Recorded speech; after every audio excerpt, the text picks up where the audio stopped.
The Lord be with you. I'm Deacon Keith Fournier, and our first reading is taken from the first book of Samuel. David said to Saul, "Let no one be discouraged on his account. Your servant will go and fight this Philistine." Saul said to David, "You cannot go and fight the Philistine. You are only a boy, and he has been a warrior since his youth."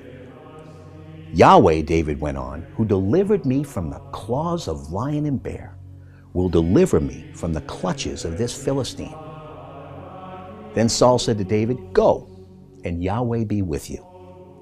He took his stick in his hand, selected 5 smooth stones from the riverbed, and put them in his shepherd's bag in his pouch.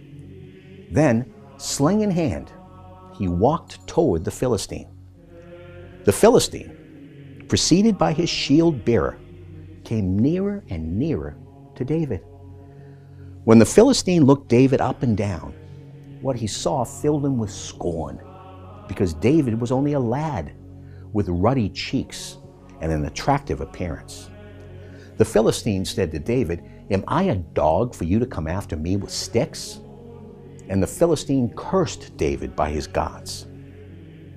The Philistine said to David, "Come over here, and I will give your flesh to the birds of the air and the wild beast."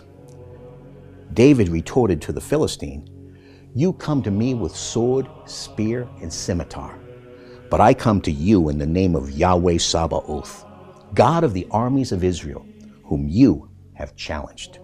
Today, Yahweh will deliver you into my hand. I shall kill you. I shall cut off your head. Today, I shall give your corpse and the corpses of the Philistine army to the birds of the air and the wild beasts, so that the whole world may know that there is a God in Israel, and this whole assembly know that Yahweh does not give victory by means of sword and spear. For Yahweh is Lord of the battle, and he will deliver you into our power." No sooner had the Philistines started forward to confront David than David darted out of the lines and ran to meet the Philistine.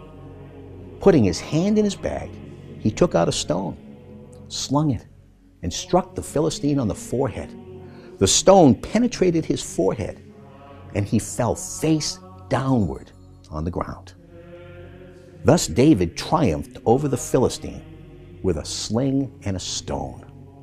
He hit the Philistine and killed him, though he had no sword in his hand. David ran and stood over the Philistine, seized his sword, pulled it from the scabbard, and dispatched him and cut off his head.